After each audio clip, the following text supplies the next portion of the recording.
Welcome to the Half Percent Podcast. My name is Nick Plosser. Each episode is an in-depth interview with a member of our military, whether active duty, reserve, or vet. If you or anybody you know would like to be a guest, please reach out and contact me.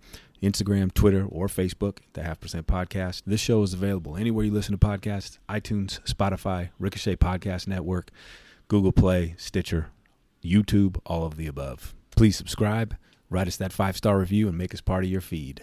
And finally, I want to thank everybody for listening. Really appreciate your time. And with that, let's get into the show. Okay, Mr. Push-Ups. Let's hear your story. It's not just the uniform. It's the stories that you tell. So much fun and imagination. From now on, you will speak only when spoken to. And the first and last words out of your filthy sewers will be sir. Do you maggots understand that? All right, welcome back to the Half Percent Podcast. My guest today is Austin Pritchard. Austin, thanks for coming on, man. Thanks for having me so much, Nick. Yep. Well, let's just jump right into it. Sure. Austin, you spent 12 years in the Air Force, and usually how I kind of do this thing is to let you talk a bit about your background and kind of why you enlisted and why you got in. So why don't you start with where you're from and why you got in the Air Force? Sure, yeah. It was a roundabout story, right? A lot of times I think about it, and it was never a direct path into the military for me.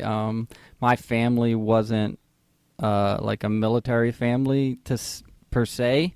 My grandpa retired from the Air Force before I was born, and my other grandfather was in the Navy, but I didn't really probably know that except for the tattoo on his forearm. They didn't really talk about their time, and my other grandpa, he was a little paranoid, and everything was classified, so we just didn't talk about anything. But he actually retired out of Beale Air Force Base and worked in the U2 program and all of that. Wow. So yeah. So I like. Yeah, love to pick his brain. Yeah, he actually passed back in 2016. Oh, sorry. So it's I mean, the memories I have growing up with him are awesome. You know, I grew up playing golf on Beale with him, just hanging out and doing those things, and it was super cool. And in California, and then I played golf with my other grandpa, and I think it was McCord Air Force Base down there in the Sacramento area. That's right. Way before I was ever considered about military. You know, both of those bases were basically shut down, so it was like almost like just VFW almost for that. I remember going with my grandma to the commissary and just to pick up GPC cigarettes for my grandpa, and as she shopped in the cartons of GPC cigarettes for our military friends. Those are old school guys. They're gonna know what those are. Yeah, exactly. And then the big treat was that we stopped at the Burger King on base after shopping, and we got like a meal out of that with grandma. But it's just those crazy memories. And so like growing up though, it wasn't ever like I'm gonna go and enlist and my family is part of the military, but it was I love the military. I loved war movies and the thought of serving the country. I remember I was a senior like when 9/11 happened. And I remember my dad actually waking me up the morning of 9/11 and saying, "Hey, you probably should get up. We're going to war." Like that's how I got woken up on 9/11. And I'm like, what is happening? And then, that whole day was spent not learning anything in school, but learning a whole bunch about life and like watching TV. It was like the first time back when you got to watch TV during the school day. Everyone was in the cafeteria and they had the TVs on, and you're watching like these planes fly into the towers and just the tragedy that happened there. But, I was 17 going on 18 at the time, and I wasn't actually thinking about enlisting at that moment. I wasn't opposed to it. So I wound up just kind of carrying on with life and kind of haphazard, and went to junior college and went to this university for like a year and a half, and then met this girl, dated for like 6 months, thought we were going to get married. Then her family moves to like Georgia, like super ridiculous. Not that they moved, but just a crazy situation, right? You're in this situation, you're like, all right, I found the person I'm going to marry, and then they move all the way across the country. Or as my grandmother said, we make plans and God laughs. Yeah, right. So, which has been certainly true in my life, dude. That is absolutely true. There's a scripture about that in Proverbs. It says, men make plans, but the Lord wills comes to pass. So There your it grandma is. sounds There like it a is. very, very wise woman. Oh, she knew it. She knew the good book front to back, and I'm sure she probably just Texasized that saying. She made it so it would stick in your head. That's right, because I wouldn't have understood it otherwise. That's for Right. sure, and I still didn't. It's funny how much later on in life that advice Right. comes back. So yeah, it's I get what they mean. Yeah, my dad always says people, teenagers don't get a brain until they're about 25. ain't But- that and apparently science backs that up. Is I think males' prefrontal cortex doesn't fully form until they're 25. So I think there's a lot of wisdom in that too. I was actually talking to a colleague and a professor at a university, and he actually helps do my licensure supervision for therapy. And the research is showing that we know that the prefrontal cortex develops up to at least 25. Oh, interesting. Okay. Yeah, not that it actually stops or that's fully developed, but it's like it could continue on past. It's at least there's development up to that point. I found that, really interesting. Good to know, man. I learned, like I said, I'm an amateur. You're a pro, so that's good to know. I'm learning every day, but hey, let's keep smoking at 18 and drinking at 21. What do we know? There we go. Exactly. You could probably do a whole set of those, weird, funny contradictions, right? Oh, sure. I know. Oh, my Yeah. gosh. I was talking to a family member the other day, and a couple weeks ago, we were talking, during this pandemic. I know we got off track. I haven't even gotten to think about getting in the military yet, but they were talking, and we were talking about the individual, if we choose safety over freedom. Right. Hands down, human nature is to choose freedom. Right. We choose freedom, and we don't think about it as freedom, but think about it. Choosing to smoke. Yep. Absolutely freedom over safety. Everyone knows if I smoke long enough, I'm going to get at least one type of cancer. That's if not all the cancers. Drinking. Yep. Is the same thing. For getting in your car and speeding is choosing freedom over safety. That's right. Not wearing your seatbelt. All these things we don't think about. Our diet, all these different aspects of our life is choosing freedom over safety. And so it's an interesting. Yeah. No, go ahead. Sorry, I cut you off. I was just saying the argument of choosing safety and that safety trumps freedom is very interesting to me. And I mean, teasing that out on a micro level is really easy, but on a big macro level with, states and a country and globally is a completely different thing. But, this is America. It's freedom and liberty for all. Yeah, right. So No, it's an that's a really interesting way to put it, and I without getting into the weeds on that one, which I'm happy to do, but it's an interesting. I think on a very elemental level, I think that's a really interesting point and a way to view it, right? Because we do make all sorts of. I wanted to, at one point, I wanted to join the Marine Corps and go do those things that Marines do, which probably wasn't the smartest thing at the time, but it's what I wanted to do, and I chose it. I didn't make it, but I tried to choose it. Think about that. You would every service member forgoes their own safety to ensure the freedom of others. Yeah, that's right. That's a really good way to put it. Absolutely, man. Yeah. That's endlessly fascinated on the psychology of that, and then human nature and what science teaches us. And I'm again, like everything else in my life, I'm a rank amateur, but I really am interested in it for sure. Right. Man. I don't know if it means we all have savior complexes or if we're just like really caring and loving people. I think it's probably a mix of both, but. That and a 130,000-year-old lizard brain mixed in, thrown in the mix. I think there's got to be something in there, right? We got this innate nature and desire to do things. So yeah, but, absolutely. I was going to college. If I want to get back to that, for sure. The intro, I know we'll be all over the place, I'm sure. No worries. It was like 2003. Okay. Actually, and I was technically in my junior year of college. I did 2 years of junior college, worked through it, and then went to this university in Northern California, Simpson University, right outside of Redding, California, or in Redding, California. I was working at the Home Depot as a cashier and going to college and like declared a major because they said I had to and spent more time hanging out and not going to classes than anything. But this girl dumped me, and I just that was probably the first time I could note like a real serious depression in my life. And I back then I didn't even think about it. I was just heartbroken, in this moment. So I didn't want to go to classes. I failed. Like I think that semester I got every grade A through F. Like at least one class I had an A, I had a B, C, D, and then an F. Like yeah, and you covered the spectrum. I got them all. Yeah, and like I was working, and then I came home for Christmas break in December 2003, and I got home and I was like, I just don't want to go back. I just didn't want to go back. Like I had stuff there. I had just recently bought like this new pearl drum set that was like nice. White and super cool, right? Yeah. And I was like, nah. The family I was living with, there's another guy who's about my age. I was like, you know what? Just sell it and send me the money. I'm not coming back. And like, wow. And I didn't call Home Depot. I didn't call the college. I just stopped showing up and didn't go back. And it was like, all right, there's probably still a paycheck in a like mailbox somewhere in the Home Depot in Reading, because right. I don't think we had direct deposit back then. Right. So and someone and a amateur Neil Peart somewhere on your drums.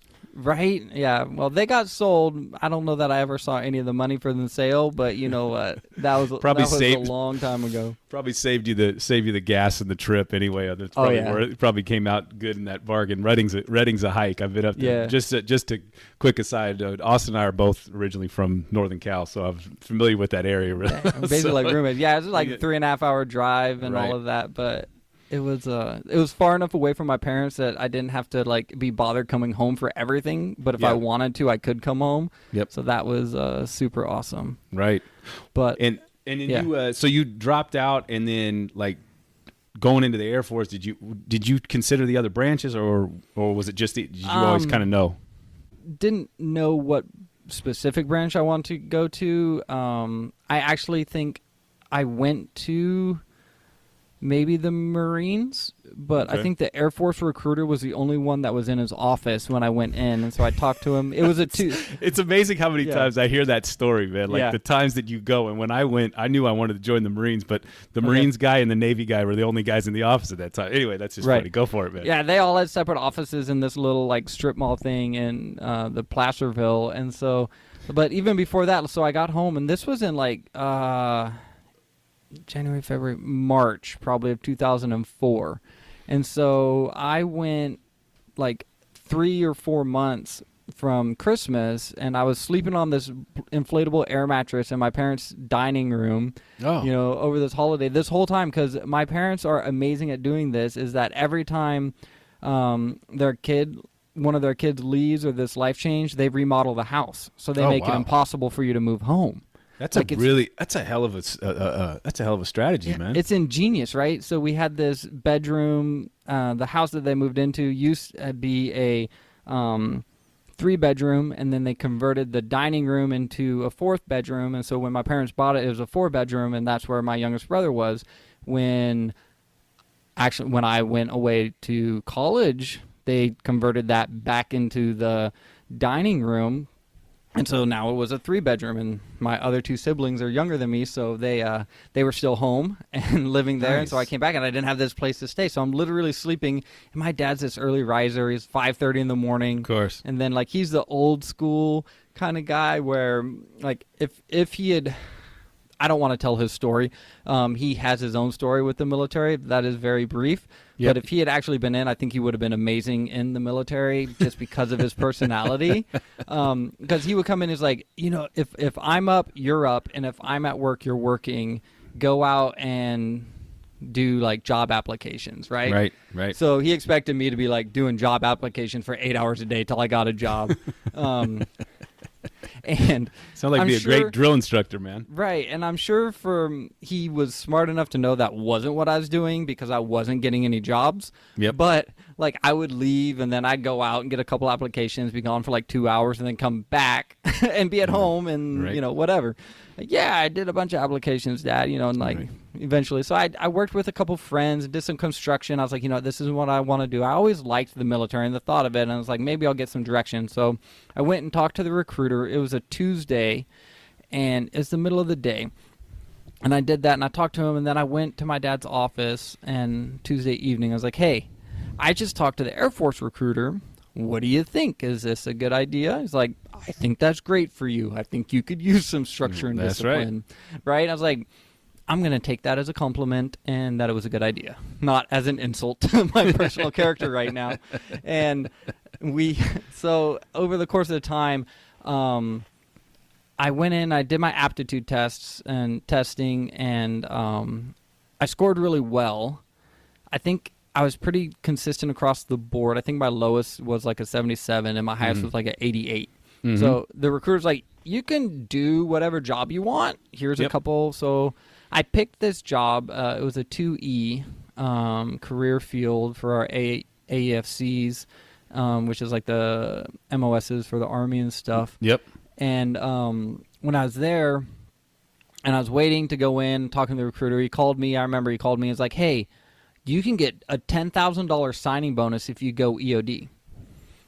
Explosive ordnance disposal. And I was like, why? And like, I literally contemplated for a couple days, and I wound up turning that down and going in and staying with the electronics, which I'm grateful for. I've met and worked with some awesome EOD guys, but man, that lifestyle and what they do is something like none other. So I'm actually kind of grateful that I didn't choose the money in that situation. I mean, I'm so thankful that there are people who do that job, man. It just would terrify me, man. Like, I think I would just be so wound up at all the time, you know? Absolutely. And so I didn't do that. So I went in and I joined the Air Force I did a 6-year enlistment. I was 21, and I was like, you know what? If I do 6 years, I'll know if I like it or not. I'll be 27. That's still a good time to, start a career or life, whatever, outside of the military. I'll have some skills, and, I'm going to get my student loans paid off that I had. I had like $6,000 in student debt.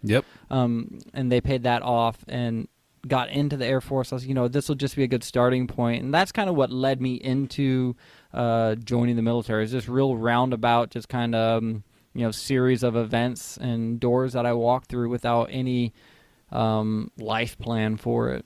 I think that's common, actually, more common than people think. And so, that's how I kind of landed in that direction as well. It's kind of interesting to see, but to hear there's almost never a straight path, man. So it's kind of interesting that it goes that way.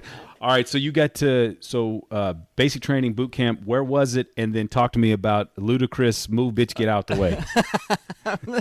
It's like boot camp was such a great experience. Like, I was there and they've changed a lot of it. Like, it's longer than when I was in. It was still only 6 weeks when I was there. It's in Lackland Air Force Base in San Antonio, Texas. So I went in like early midsummer was when we were there. And so if anyone's listening to this and they're considering joining the military, this has nothing to do with the temperature, but it does have everything to do with the job you choose. One of the coolest things that happened for me is I chose a job that required a security clearance, right? And so there's this whole process of getting information for security clearances, and I had this job. So I was talking to the airman that was starting my application for my security clearance, my background checks, and I said, what security? I don't know why. It was probably Providence, but this lady asked me, what security clearance do you want? I said, give me the highest one I can get. Right. What do you mean? What right. I want to know about the UFOs and all that other stuff too, man. Right. And so I wound up getting started for a top secret security clearance in basic training.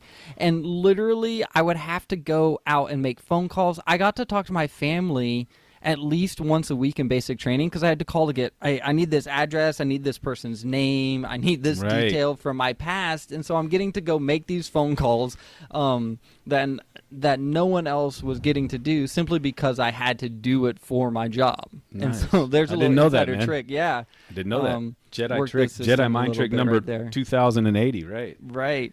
And so, basic training was a blast. So I remember I had my main drill instructor was Tech Sergeant Reisman, and he was this, it was like a redheaded Captain America with a flap top. Nice. Like, that's who he was, and he was just like this level guy. Right. And then, we had his boss was the drilling, like the head of our 3 guys that we had in our couple flights that were in our group he came in. And I remember day 1, they came in and, they're drilling us, and you get into the barracks and you're clueless on what's going on.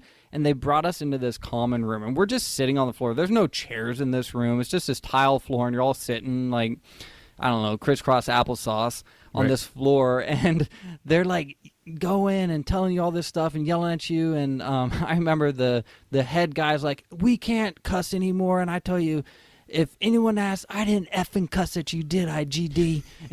We're like, no, sir. He's like, don't you, all the, and just going off. And so they're like, basically, the don't ask, don't tell policy on the language was in place. And so I think that's funny. I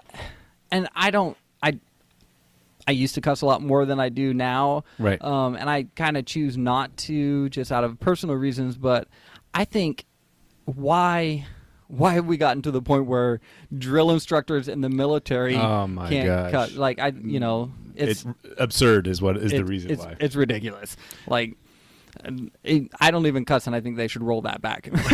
It's almost like the rite of passage is not as meaningful if you don't have some MF bombs and some colorful expletives thrown along the way. You almost feel like you missed out on your R. Lee Ermey Full Metal Jacket experience, man. Choke yourself. Yeah, right. With my hand. Right. Exactly, you know what I mean? Like, man. And here's the other side through it. So psychologically, how am I going to be able to trust you in a firefight if you can't handle someone cussing at you? Exactly. Like, come on. You're supposed to be able to handle a high-pressure situation where lives are at stake, and you can't handle someone saying a cuss word. No, it's a time and a place, man. I mean, like your grandpa's my stepdad, both my grandfathers, a couple of my uncles were World War II, Korea, that area. And, if you were to talk to them in public, in a public setting, never a curse word, right? Polite. Nope. Now, if you caught them with their friends with some bourbon and cigars, then you learn something. So then you learn new ways to insult somebody. And I think that distinction has been probably lost, and I think not for the better. Right. Time and place, man. But anyway, it was so cool. And I remember we're sitting in that room, and one of the pieces of advice I'd gotten from people was like, don't volunteer for anything. Right, going into basic, just head down, go fly, try and fly under the radar. Don't draw any attention to yourself. And like logically, it makes sense. But my story is a little bit different because like I wasn't intentionally trying to draw myself to it, any attention or anything. And we're sitting there in that room, and they're doing their briefs and in brief and all of that, and just starting going at us, and then they're asking all these questions and. You're tired. You've been up. You're not thinking straight already. And you're sitting there, and then all of a sudden I hear, does anyone here ever go to college? And my hand just went into the air. Like I just read it says, I have 3 years of college. That's a weird question. And they're like, great, you're the academic advisor. I'm like, what? And so well, you just volunteered for something without knowing it, right? Without knowing it, they asked that question. And then so they voluntold me, right, that I'm going to help the whole flight of 60 people pass all their educational requirements for basic training. No pressure. No pressure. No pressure at all. No pressure, but yeah.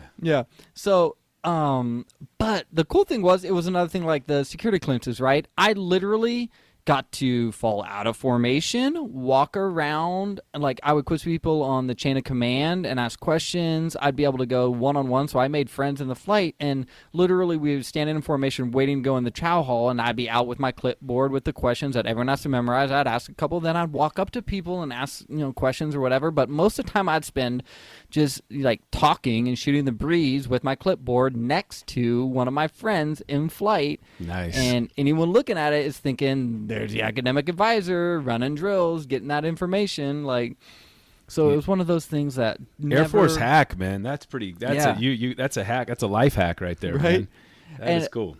I continually got more work for doing things well in basic training. I remember, you have literally like you have however many seconds when you make up to make your bed.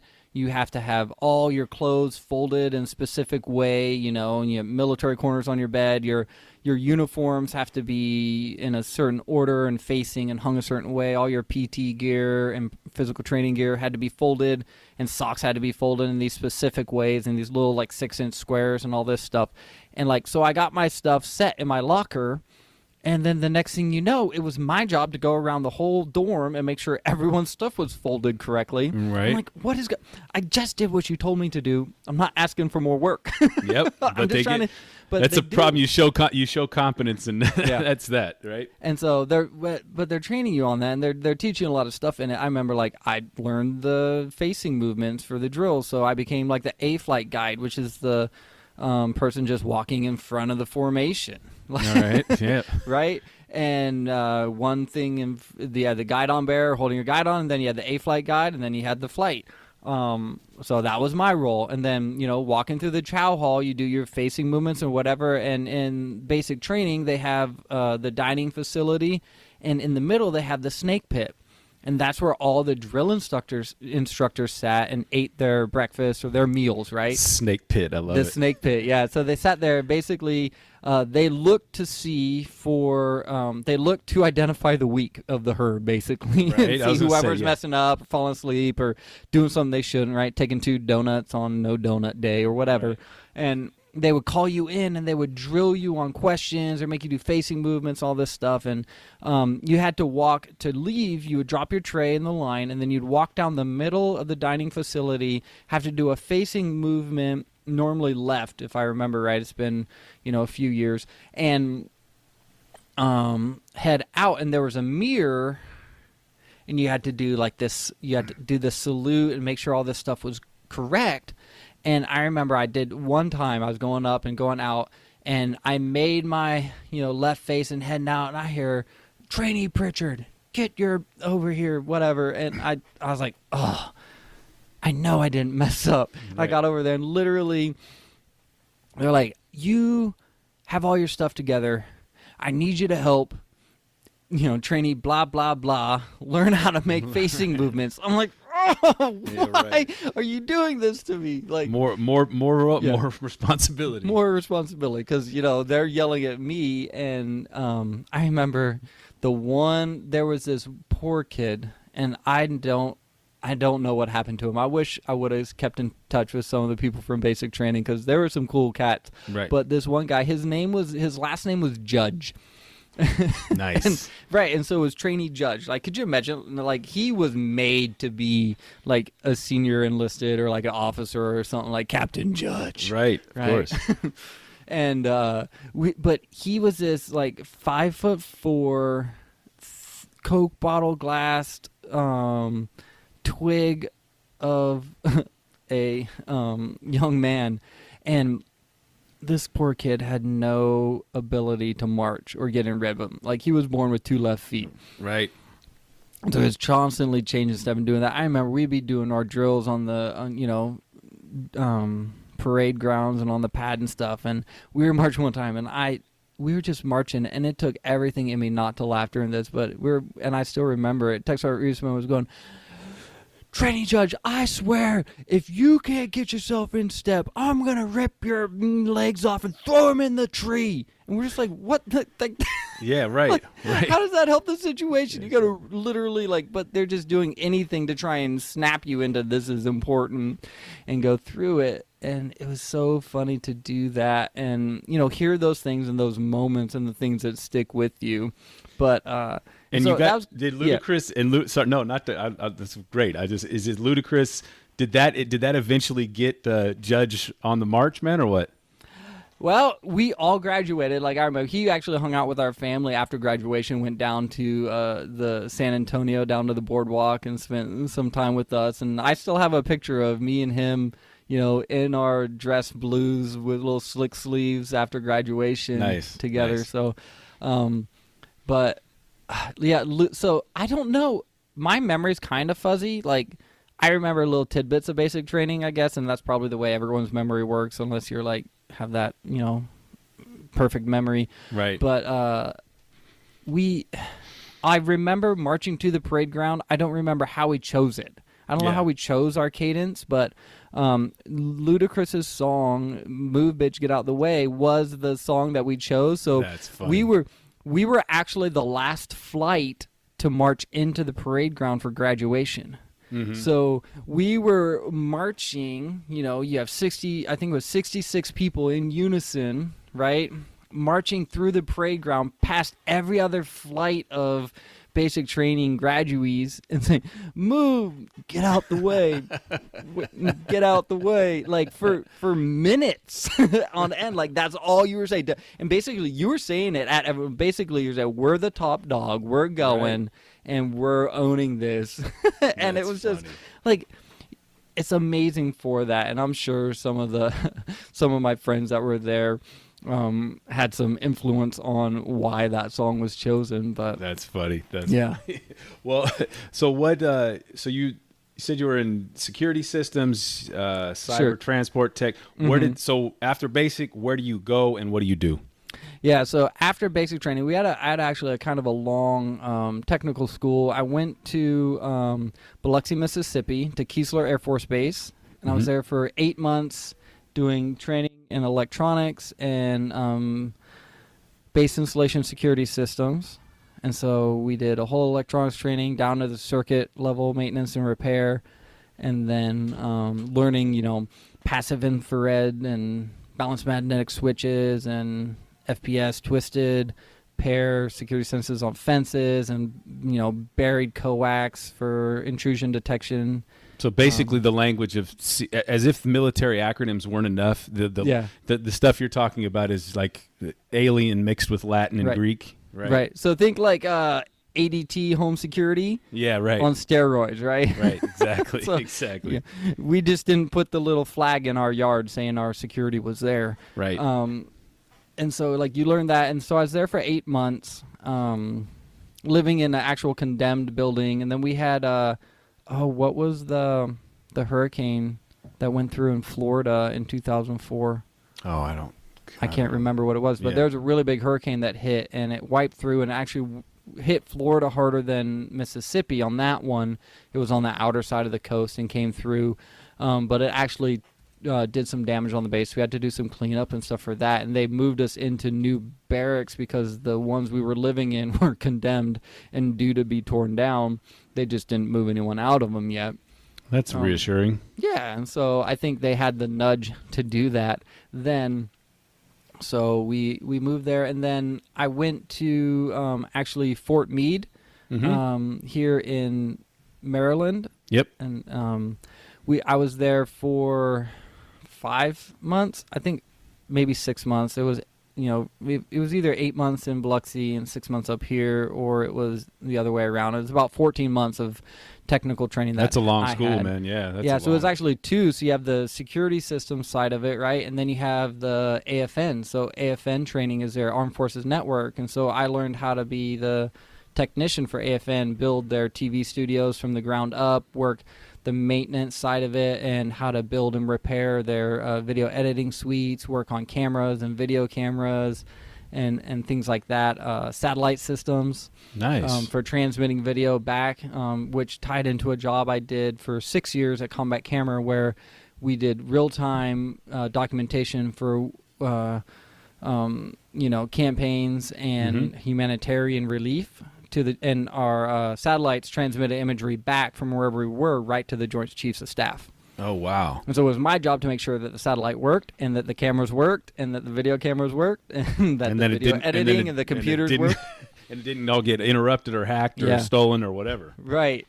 And so, wow, those are the cool things that you got to learn. So I was there, and then out of that, we got our first assignment orders, and I got my assignment orders, and everyone hated me because I got Aviano, Italy as my first assignment. Oh, poor guy, man. I know. God, I was suffering for my country for 2 years. I was going to say, man, joining 2 years you got there, man. You had to take your leave and weekends and go to the Alps and eat the best food in the world and drink the best wine. Tough. Right.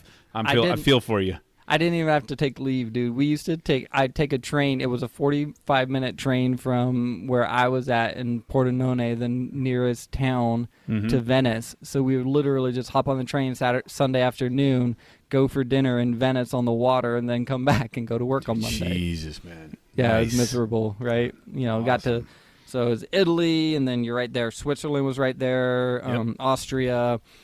Saw Germany. I never made it, but friends would go over Slovenia and Croatia and just to the beaches. It was gorgeous there. Also beautiful, man. I bet that area of the world is. If you ever get a chance to go, I've been a couple times. It's unbelievable. Hands down, it's a trip. Now, my parents never complained about any of my assignments because they always got to come and visit. I was about to say, man, you all of a sudden. I used to say, as I've lived in a lot of places in the world and a lot of places that nobody ever came to see me in India and in Asia, and all of a sudden I moved to, I was in Hong Kong for a bit, and then I moved back to Southern California near the beach, and then all of a sudden everybody says, hey, you mind if we could? Right, yeah. Exactly right. And I know for sure that's true in Northern Italy. Oh, yeah, it was great. Yeah, they came out. My best friend came out. We ran around and did all kinds of things. Went to Oktoberfest in Germany one year. Actually, fun. I went to that twice. So. Yeah, I was going to say, man, I've done that a few times in Southern Germany. Fun. Actually, the Olympics was in Turin, Italy in 2006, the year I was there. That's right. We tried to get tickets to it, but we couldn't. It didn't work out to go and visit it.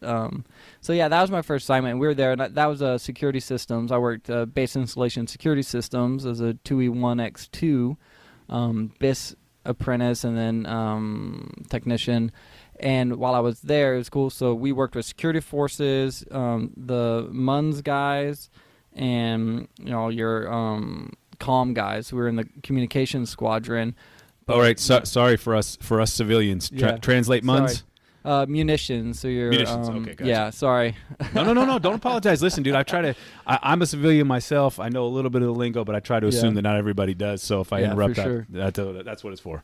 Well, I'm a few years removed, so I'm trying to remember what the acronyms stand for myself. Right. I don't have to spell it out. It's MUNS. No doubt. And, exactly. All your cable guys or cable dogs or whatever. And so it was a lot of fun. So we're working there, but I worked. So we were responsible for security systems of PL1 and PL3 assets. Okay. And priority level 1 and priority level 3. And so Alviano was a fighter base, so F-15s. And you had all the things that go on F-15s. That's right. And then we were responsible for the F-15s and all the things that go on them to be there when the pilots needed them. Right. And it was crazy. And so we ran a 24-hour on-call program while we were there, because if our system went down and there were jets out running sorties or missions, right, whether training or real world, if our system was down, they couldn't land. Oh. Yeah, and so we actually had something happen where it went out, and we got called in by the wing commander on call, me and another airman. So I'm like a E3, like a airman first class in the Air Force, right? Getting called with maybe a staff sergeant E5. It could have been another, E3, E4 with me. Senior to talk to the wing commander. No, to go fix it in his command room. Oh. So we're literally in there. So he's looking at. He was actually a really, really cool Fulberg colonel who I think he made his 1-star shortly after I left. But he was looking at it, it's like, if you guys can get this up in the next hour, I'll buy you a case of beer. That type of thing. That's all the incentive you need, right? Right, yeah. Totally taken off the fact that there are literally 2, F-15s flying around the base that have a limited amount of fuel and can't land until you actually get the system back up. So it was a crazy time. It was neat because I was 21 and I can kind of be more self-confident than I need to be. And I remember we within the first month of being there, and I think it's just my personality, because I just accept everyone, and I just lean in, like everyone's my friend from the beginning, right? And we're in our shop, and all the coworkers are there talking about stuff in the military and how things are and how the military's changed and all these different things. And I don't remember what actually happened. I could probably I could probably ask my NCRIC, my non-commissioned officer in charge, the guy running the shop at the time, Master Sergeant John Mitchell. I could ask him what we were talking about, and he would probably tell you, because that guy is just beyond smart. Yeah, you mentioned him, yeah. Yeah, we're sitting there, and he was like, you've been in the Air Force for all of 2 minutes. You need to just shut up and listen. Right. Like, and just that blunt, you know what, know your place, when to speak and when not to speak type lesson. Like, now people are like, oh my gosh, that'd be so rude. That was so hard. How dare someone talk to you like that? Well, the other side is, I was out of line. You're right. Most of the time, those type of remonstrations that I've gotten in my life have been well deserved. I'm not, especially looking back.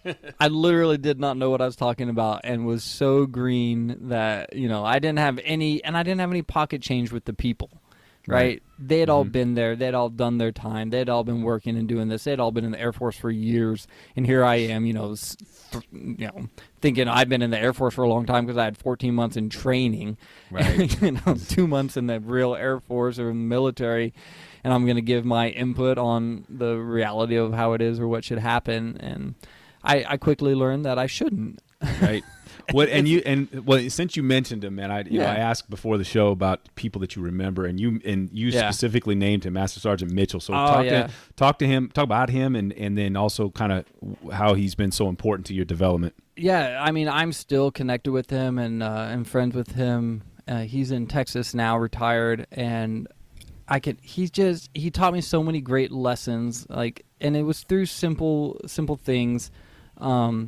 He was the type of leader that would hold you accountable for the work that you needed to do, but say someone from the top came down, your flight commander or your, section chief or whatever, if they had an issue with you, you never heard it from them. He always ran filter for you and took care of his people, even probably to his own detriment, right? Yeah. But and you would see him work this leadership, and he did simple things. Like, I remember another rookie thing, just because I don't think about stuff. We had a coffee pot, right? And so we get in the office. I come in one morning for work, like even sooner, I think, or it might have been the same day that I got reamed out, and could have been. But I got a cup of coffee and a cup and poured a cup of coffee, and he looks at me and is like, oh, you like coffee? You drink coffee? I was like, yeah, I like coffee. He's like, good. You can make sure that there's a pot of coffee ready every morning by 8 o'clock when I come into work. I'm like, yep, there you go. I gotta stop doing this to myself. And he was the guy, he taught me one of his favorite things to say to people who would give him deadlines would be, or what? Right? So your section chief would come in and say, hey, I have to have this on my desk by 4 o'clock by end of business, 4 o'clock today. And you look at, or what? What's the difference between 4 o'clock today or 8 a.m. tomorrow? Right. Because he knew that they were going to punch out at 3:50. Right. And then they wouldn't look at whatever he was going to do or whatever he had to give them from our section until at least 8 o'clock the next day. So if someone came in with an unrealistic deadline, like, hey, because it's usually about 2 o'clock when they come in with those deadlines. Right. Right? Right, of course. And you're like, there's no way this is, I'm not going to kill myself for it. And so he took that little simple step of saying, or what? And it just always helped me to look at, okay, yes, this is what someone said or this is what was put out, but what if this situation happened, right? What's the other side gonna be, And now I work as a therapist, and one of the things we work with anxiety and worry is predicting the future, playing the what if game, right? Worst case scenarios. But we always stop there. We never look at, well, what's the best case or most likely scenario? And that's essentially what he was doing, just by saying, or what? It's a great question. I love that there's an economist named Thomas Sowell who's kind of on my Mount Rushmore of mentors, but he always says, who pays and how much? It's a good question, but how much does it cost and who pays for it? Yeah. And it's kind of that way in terms of managing. What you're really talking about is managing expectations too, right? Absolutely. So it's do we set ourselves up for unreasonable results or unreasonable a letdown because you expected too much. I don't know. Right. You know this better than I do, but it seems that's what him saying or what is a great way of saying, yeah, okay, is this really that important, or can it be this time? You know, that type of thing. Yeah, and I mean, I learned more from him standing at the smoke pit. Yeah. Just listening to him and other senior NCOs and shop leaders and stuff talk than I ever did in the book reading. And the stuff we did, it was all by the book. Like, you didn't have to know as much as you had to be able to read and follow directions. Because like we had it was different programs and we had inspections, and you had to. I literally on some of the stuff you couldn't turn a screw until you read that you were supposed to turn that screw out of the book and then checked it off with a grease pencil. Right. So, it was that detailed and structured. But then, you have these other human elements where it's not just about the job, right? And so, how to run a job board, how to manage tasks. How do you manage, probably almost 100 aircraft hangars with, countless different sensors and security systems in it, and keeping them all up to date, and maintenance and repair and 6 airmen at the time. And he just worked so well at following appropriate relational boundaries between us, right? And so you have the levels of relationship, but also making it feel like you're connected in a family together. And so it was just so cool to be a part of that. I remember, I think I was introduced to Eric Clapton because I would house sit when him and his wife were gone and watch their dogs. Nice. And he had Eric Clapton and the Cream on DVD, and just sitting, throwing those in and watching those straight through for 2 days or something. Nice. I'm always it's always interested in getting the best people in the service, because obviously the military is a big bureaucracy like any other, and a lot of times some of the best people don't always find their way to the places they should be, or the tip of the spear, or whatever. And for a job that is as important as making sure those guys who are flying sorties or training have what they need, you want a guy. It sounds like you want a guy like Mitchell to be that guy. You know what I mean? To be in charge of that stuff, because mixture of book learning, but also, how does this work in the real world, man? You're managing egos and especially for pilots. My uncle was a pilot, and I loved him to death, but they all, pilots have egos as well, and as they should. They're like the surgeons of the sky, right? So right. As far as I knew, we didn't have to. He didn't interact with any of them. We probably had the buffer because we were in the comm squadron. We would interact. So the other guys in there, but I'm sure if their plane wasn't there, they would ask about it. That's right. That's right. I don't know who's gonna bust into the place. It was a joint base, so you had the what you call it, Italian military was on the base too. So that was a lot of fun being there. So I was there for 2 years and did that. So I was gonna ask, you got some. I'm sure you got some experience with the Italians and probably some other countries as well along the way. Yeah, I did that. Went to Germany and did some training up there at Ramstein Air Force Base in Germany. And then, traveling around was a lot of fun doing that. And then, so I spent 2 years in Italy, and then I went and within our career field, it was a small career field. There was only about 400 airmen when I was that were in that career field in the Air Force. And so it was a very small community, and there was one job that everyone really wanted, and it was 1st Combat Camera Squadron in Charleston, South Carolina, at Charleston Air Force Base, Joint Base Charleston, which was home for the C-130s. And I wound up getting that as my second assignment. So I went from Aviano, Italy to from one of the most sought-after vacation places in Europe to the #1 tourist place in America in Charleston, South Carolina. I was going to say, that ain't a bad place to go to either, man. It was great. So now I'm 30 minutes away from countless beaches and all of that. And so great food. Oh my gosh, so much good food. And so I was there. I was at Charleston for 6 years working combat camera for maintenance for them. Got to deploy out of there in 2008, which was a unique experience, to say the least. Where did you go, and what did you? I was in Iraq in 2008, 2009. Yep, and I was there. We did an 8-month deployment.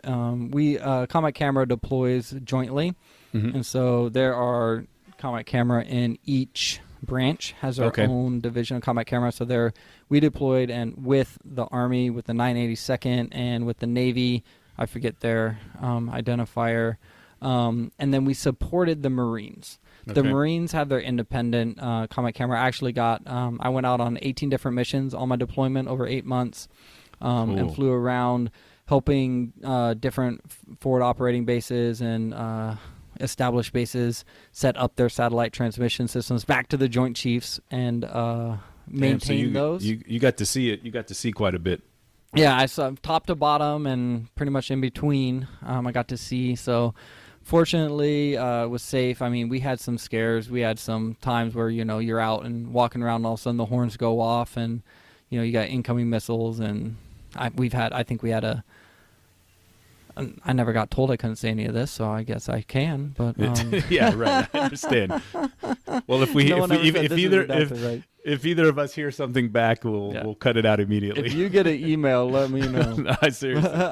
But having mortar hit a dorm chew, a building where people are staying in, or having to take shelter in a giant concrete water channel because you have incoming mortars and that they wind up hitting the water supply. Jeez, right. Bottled water that you have on the base or something. Right. Like, it was just craziness as far as that goes, but it wasn't what I thought it would be. I was about to ask, what were your general impression? Not war stories, whatever. Yeah. But I mean, what were your general impressions of Iraq, just generally at that time? So you want to know one of the funniest things that I remember is the ground. Okay. Right? So Iraq is the Middle East, and it is sand and dirt, right? And you have these big, giant dust storms that come through. But in the rainy season, the ground, it literally becomes, the best way I can describe it is peanut butter. Oh. It's like you're walking through, like, smooth, jiffy peanut butter. And so that is something I'll take with me. One of the things that was cool, so I was on Victory and Liberty right there in by Al Fall Palace, where the capital of Iraq was. Yep. Yeah. Mm-hmm. And like Saddam's palace was there. We got a picture of me sitting on his throne. And I was going to say, did you get the throne? You get the throne picture, man. I got it. It's somewhere pixelated on Facebook, I'm sure. But because it was 2008. Yeah, right. And we had friends going in trying to poop on his gold toilets and all that stuff. as any self-respecting early 20s good soldier would do, right? Yeah, right. It was definitely only the kids in their 20s, but one of the things that was cool, it wasn't what I expected because there was a lot more.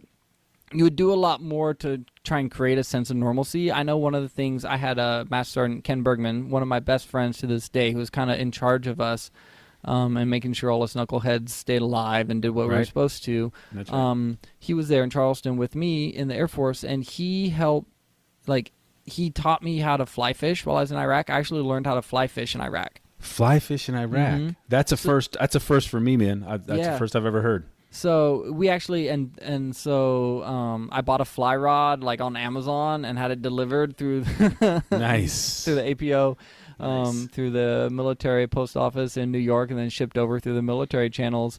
And I learned how to fly fish and tie my own flies and stuff. And you would fish. We would go, before our shift in the morning, we would fly fish, and our offices were right there on the lake surrounding his palace. And Saddam was kind of crazy, and he actually had on many different levels, but he had a specific fish engineered, spliced together for his lakes. It was called an Asperus vorax. Weird. So it was this unique fish. It looked like a ladyfish mixed, the super thin fish with black stripe on the back and stuff. Super fun, and they would swim, and they're really thin, maybe only 3 inches top to bottom, and they'd get out and however long they want to be. The bigger they are, they kind of look like a bass mixed, like a smallmouth bass mixed with a ladyfish. And then there's carp in there, and then mangar was the other fish? My friend actually got, Ken Bergman, Master Bergman got a world record for the largest mangar on the fly while we were in Iraq. Man, the things you got, and you were thinking joining the Air Force that Right. you were going to be a Texan. Man, you fly Yeah. fishing in Saddam's lakes. We actually helped. We filmed a TV show episode with this guy. I forget his name, and he was kind of a jerk. But he came out and hosted. He did some good stuff. He just wasn't. We watched the episode back, and it was pretty funny. Like, we knew the lakes and stuff, so. They did this thing called Operation Catch Fish, and it was a morale boost, right? So they had these professional fishermen come out and host this fishing tournament around Victory and Liberty, and so you go and fish and have to take these pictures and show catch and release how the size of your fish is for the tournament.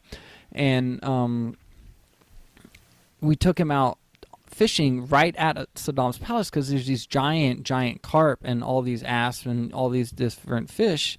And so he wanted to film an episode for his TV fishing show. And so somehow me and Master Bergman got connected through the warrant officer we were connected to through our flight to help, kind of charter this fishing pro around the lakes around Saddam's palace.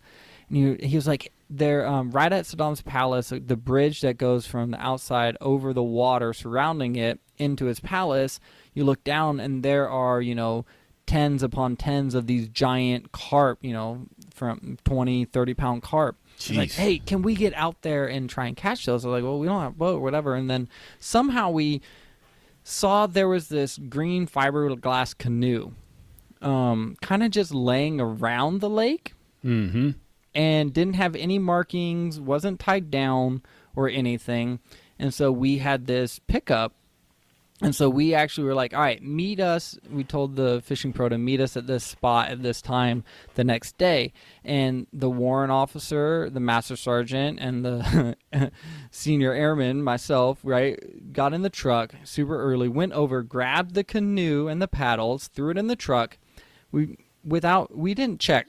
Right, because it's kind of like the don't ask the question if you don't want the answer type thing, and grabbed this canoe and took it over and launched it. And it's me, I'm 5'10", and I was probably 190 at the time, and Master Sergeant Bergman is probably around 6'1", and he was probably about 260 at the time. The other guy was probably about his size. So the three of us get in this canoe, and the canoe sinks down into the water, and it is literally sitting about 2 inches from water flowing into this canoe with the three of us. We're paddling out there, and this guy's trying to fish, and we're like not really catching anything, but oh my gosh, it was like just to have that experience and think like that. Like I was part of filming a fishing show in the middle of Iraq with this guy, and then we had it on DVD. I bet you Ken still has it somewhere. I'll have to That's awesome, man. And then watching the magic of editing was great because we definitely hands down outfished this guy, but if the way the editing comes down, I don't even think it showed us catching a fish. But come on, man, you can't upstage the star of the show, man. Right.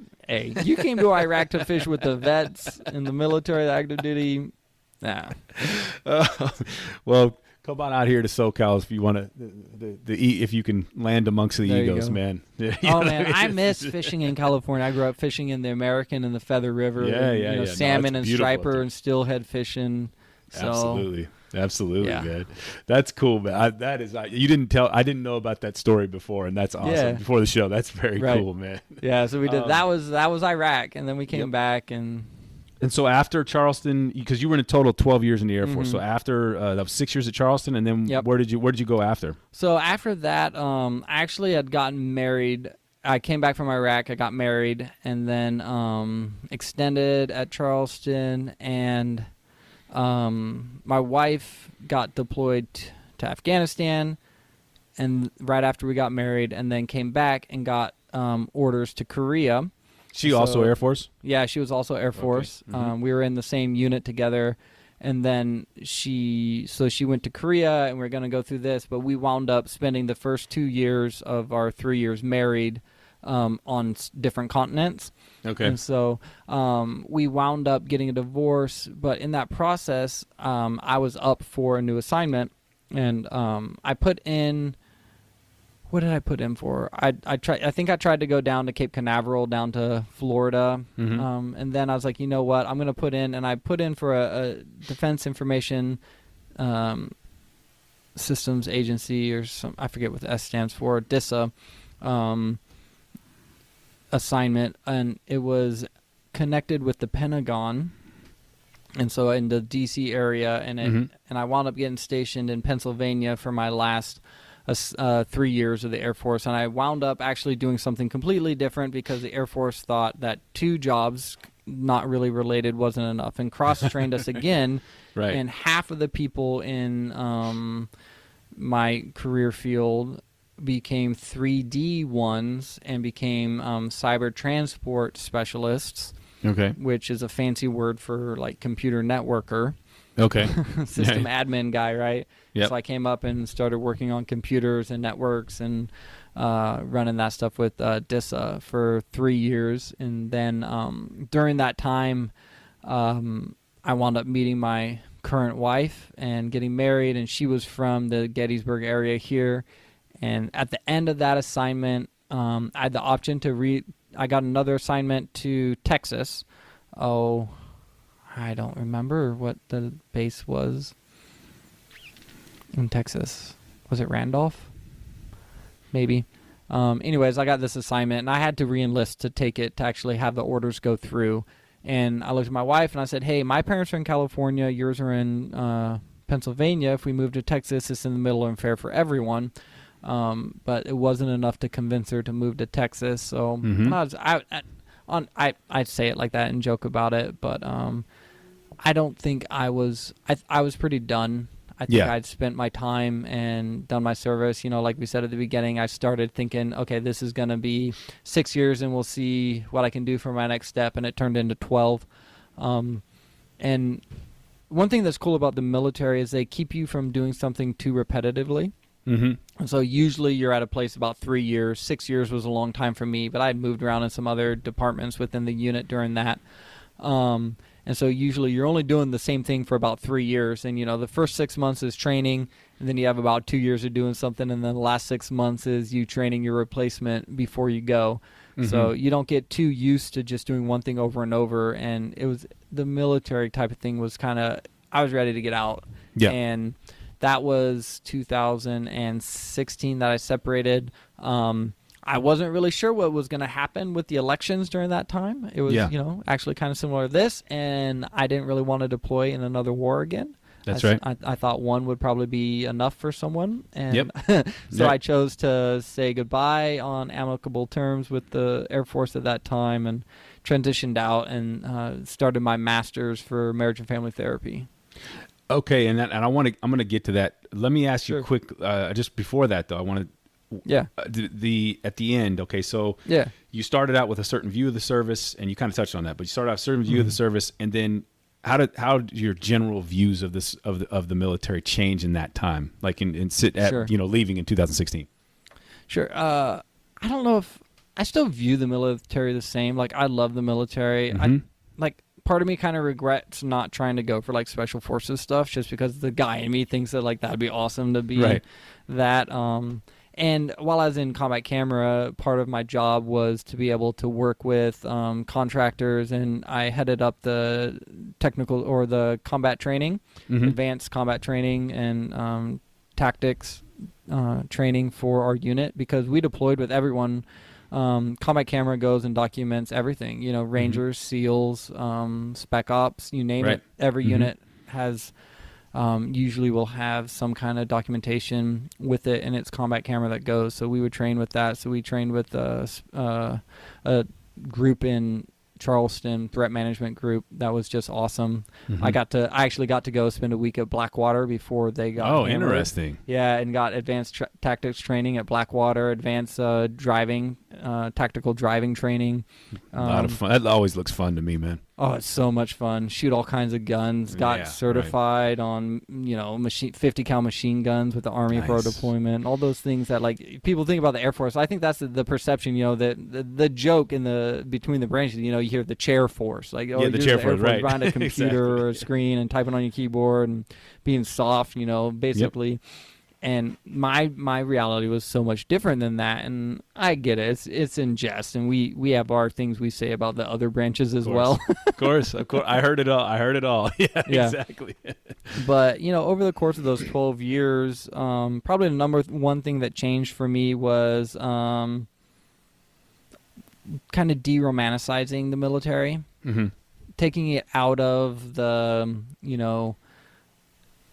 Top movies. Gun. Yeah, Top Gun, or you think about like the documentation, the World War II, World War I, or Vietnam type movies, right? The Band of Brothers, or Pacific, or We Were Soldiers, right? All these, Saving Private Ryan movies, or even the second half of the movie we were quoting earlier, I can't remember it now. Full Metal Jacket. Oh, Full Metal Jacket, yeah, right? yeah. Everyone loves the first half of that movie. The second half of that movie is horrible because it is really super sad. Yep.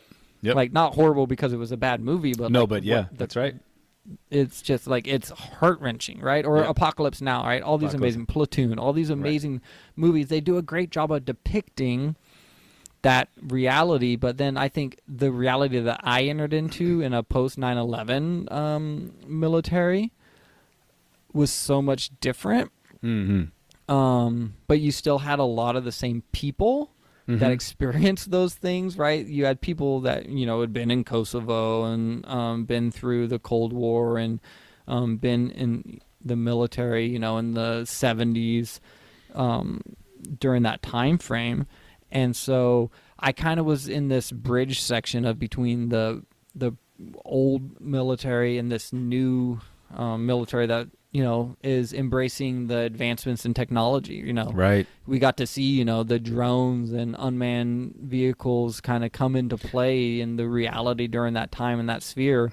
But I think looking back on that, I just think looking back on that time, the bridge you're talking about is going to be a lot more consequential for the future. I think 100 years looking back with the drones, because even they're between the first part of the Iraq War and the latter part, the use of drones and the advancements in those technologies, I think later on that's going to be looked at as a very as a significant time.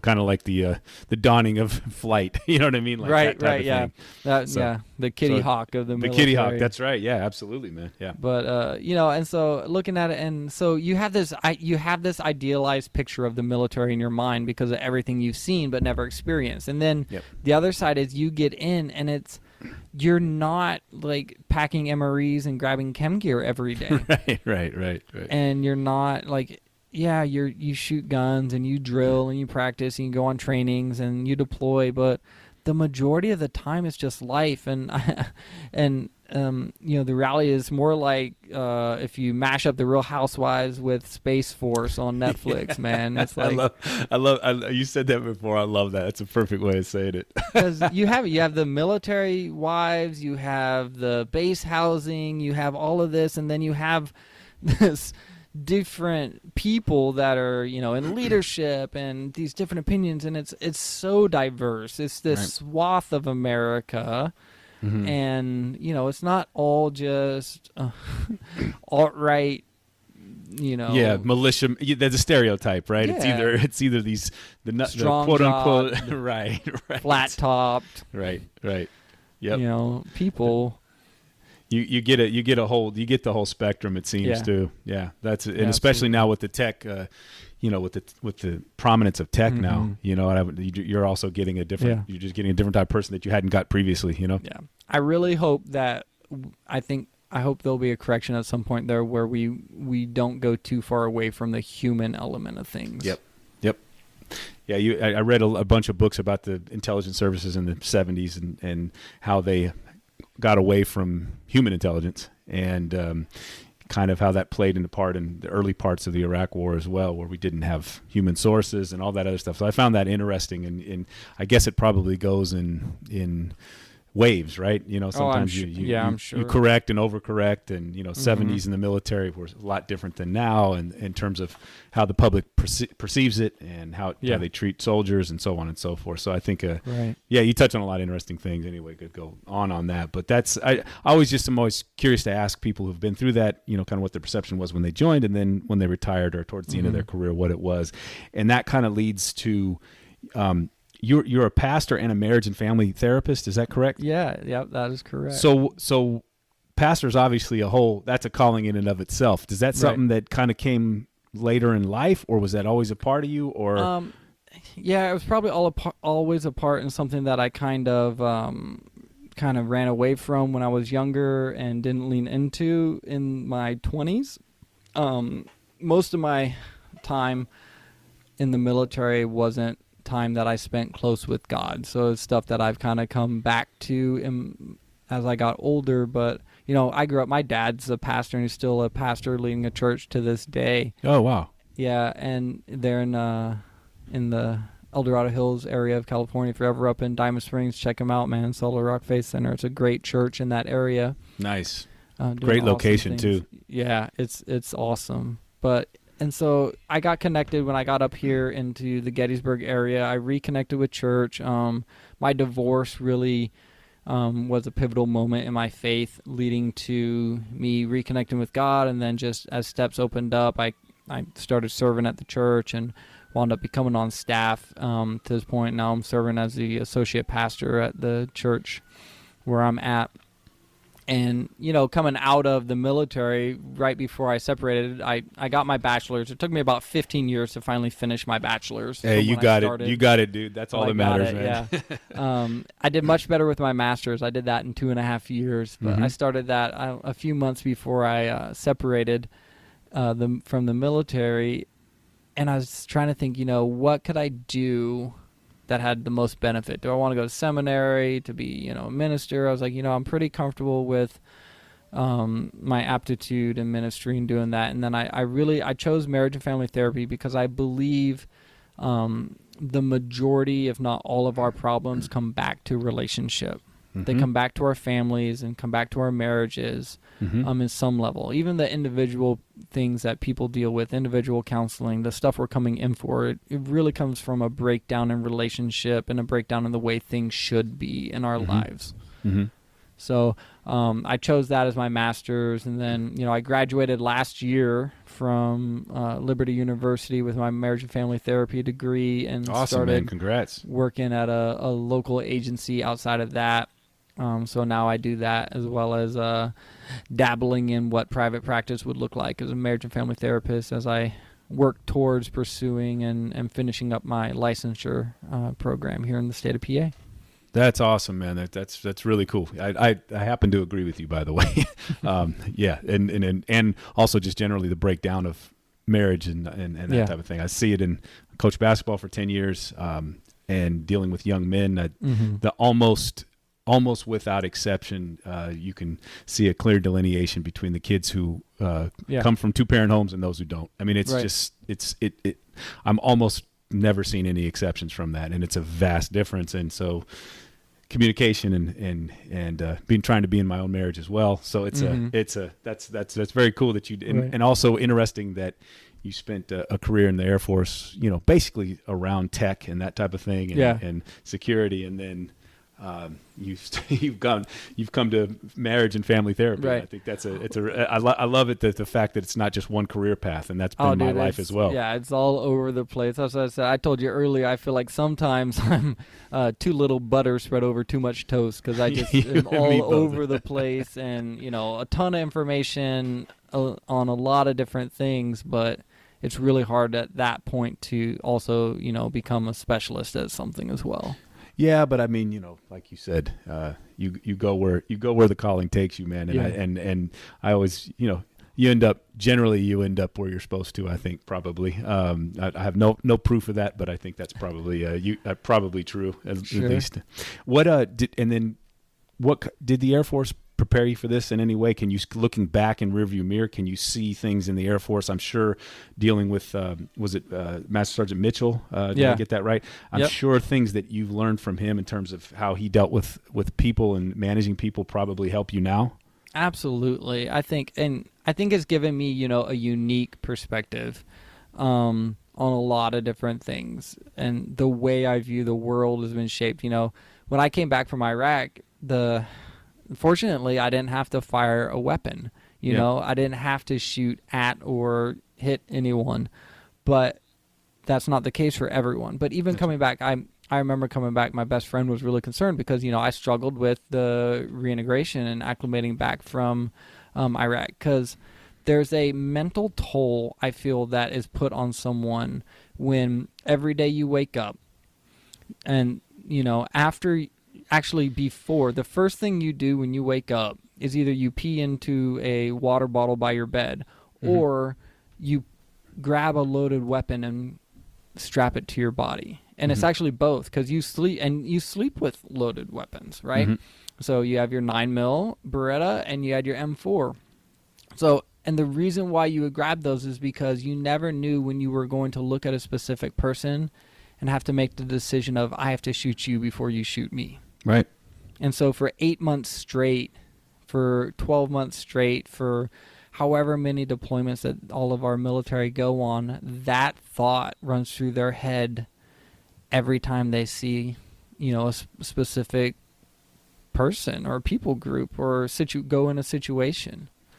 And coming back and readjusting to that can be really, really trying and difficult to adjust to and cope with that. But it also puts in perspective a lot of the other things that we deal with in life and makes a lot of other things really not be a big deal. That's right.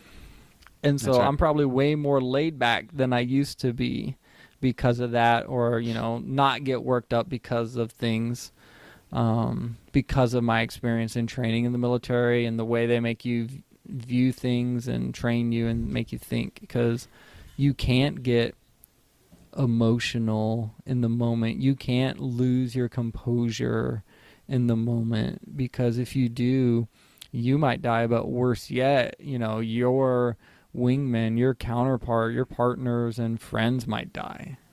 And that is something that, you know, we go through that, and everyone, you know, gets really worked up over a lot of this stuff that's happening right now. And I'm just like, guys, let's slow down, take a breath, take a step back, and let's grab a little perspective on this.